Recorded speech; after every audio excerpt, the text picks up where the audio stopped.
BJP नेत्री और TikTok star Sonali Phogat की मौत से जुड़े रोजाना नए नए खुलासे हो रहे हैं। हाल ही में गोवा पुलिस ने दावा किया कि फोगाट को उनकी मौत से कुछ घंटे पहले मेथाम्फेटामाइन नाम की एक ड्रग दी गई थी।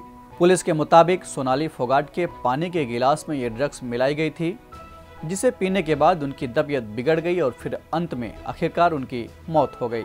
पुलिस द्वारा इस तरह के दावे के बाद मेथाम्फेटामाइन नाम के इस ड्रग को लेकर कई तरह के सवाल उठ रहे हैं। इस ड्रग और इससे जुड़े तमाम पहलुओं को हम विस्तार से समझेंगे, लेकिन उसके पहले हम आपको ये बता देते हैं कि इस वीडियो में हम क्या क्या डिस्कस करने वाले हैं।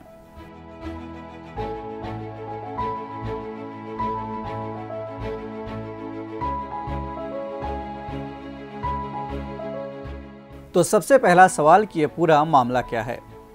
सोनाली फोगाट एक राजनीतिज्ञ और एक्ट्रेस थीं, जिनकी बीते 23 अगस्त को गोवा में संदिग्ध परिस्थितियों में मौत हो गई थी। मौत के पीछे का कारण हार्ट अटैक बताया गया, लेकिन परिवार की शिकायत और हत्या की आशंकाओं के बीच गोवा पुलिस ने मर्डर की धाराओं के तहत भी जांच शुरू कर दी। जांच की इसी प्रक्रिया में गोवा पुलिस ने दावा किया था कि फोगाट को उनकी मौत से कुछ घंटे पहले मेथाम्फेटामाइन नाम की ये ड्रग दी गई थी। लेते हैं दूसरा सवाल कि मेथाम्फेटामाइन ड्रग है क्या। इस ड्रग की खोज साल 1893 में हुई थी। इसे क्रैंक, स्पीड और मैथ के नाम से भी जाना जाता है। ये एक शक्तिशाली और उत्तेजक नशीला पदार्थ है जो लोगों के सेंट्रल नर्वस सिस्टम को प्रभावित करता है।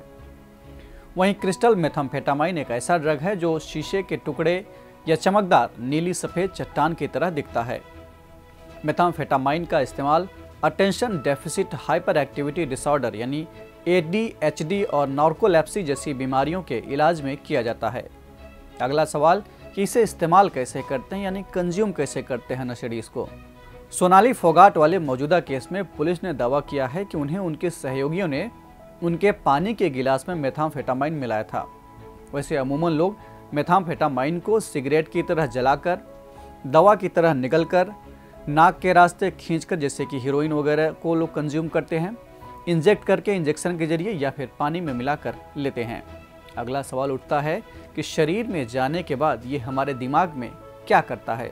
जब ये ड्रग हमारे शरीर में प्रवेश करता है तो ये हमारे दिमाग में डोपामाइन की मात्रा को बढ़ाता है।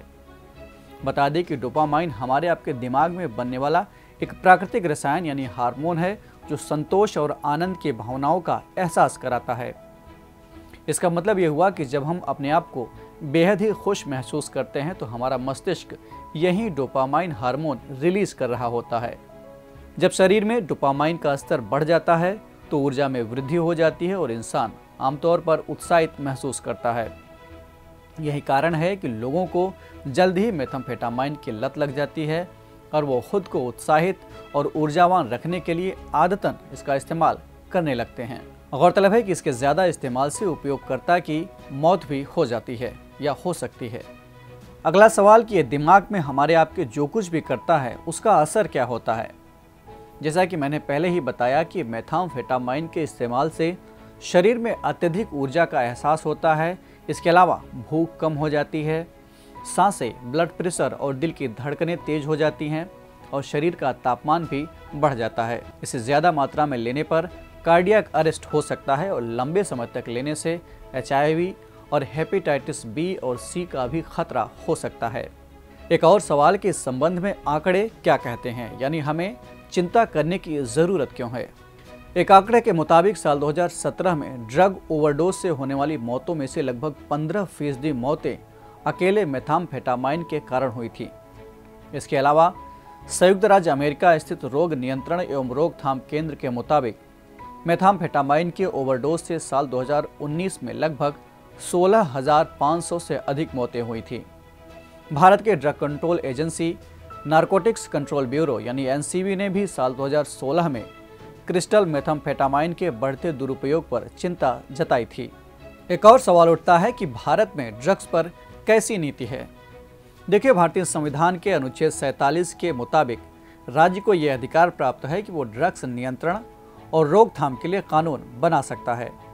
इस आधार पर संसद ने narcotic drugs and psychotropic substances act यानी NDPS एक्ट 1985 और NDPS एक्ट 1988 दो मुख्य कानून बनाए हैं। इस कानून के मुताबिक नारकोटिक ड्रग्स या फिर किसी भी नियंत्रित केमिकल या साइकोट्रॉपिक पदार्थ का उत्पादन, उन्हें अपने पास रखना, बिक्री, खरीदी, व्यापार, आयात निर्यात और इस्तेमाल किया जाना प्रतिबंधित है। सिर्फ मेडिकल या फिर वैज्ञानिक कारणों से विशेष मंजूरियों के बाद इसका इस्तेमाल संभव हो सकता है। बता दें कि कोकीन से लेकर गांजे तक 225 से ज़्यादा ऐसे साइकोट्रॉपिक और ड्रग्स की सूची है जो एनडीपीएस एक्ट के तहत प्रतिबंधित हैं। इनके किसी भी तरह के मिश्रण को अगर आप अपने पास रखते हैं, इस्तेमाल करते हैं या फिर किसी तरह का कोई व्यापार करते हैं तो इसका मतलब आपने कानून का उल्लंघन किया है और इस आधार पर आपको सज़ा हो सकती है। सज़ा इस बात पर तय होगी कि आपने कानून कैसे और कितना तोड़ा है। एक और महत्वपूर्ण सवाल ले लेते हैं कि भारत में ड्रग स्मगलिंग के बड़े स्रोत कौन कौन से हैं। भारत दुनिया में 2 प्रमुख अवैध अफीम उत्पादन क्षेत्रों के बीच स्थित है। एक तरफ इसके पश्चिम में गोल्डन क्रिसेंट यानी ईरान, अफगानिस्तान और पाकिस्तान मौजूद है, तो दूसरी तरफ इसके पूरब में गोल्डन ट्रायंगल यानी दक्षिण पूर्व एशिया मौजूद है। भारत की ये दोनों तरफ की सीमाएं ड्रग तस्करी के लिहाज से काफ़ी संवेदनशील हैं। ड्रग्स माफिया इन दोनों क्षेत्रों से बड़े पैमाने पर ड्रग की स्मगलिंग करते हैं। आधुनिक जीवन के इस भागदौड़ भरी जिंदगी में तनाव और समस्याओं ने इंसान को नशे की ओर धकेलना शुरू कर दिया है।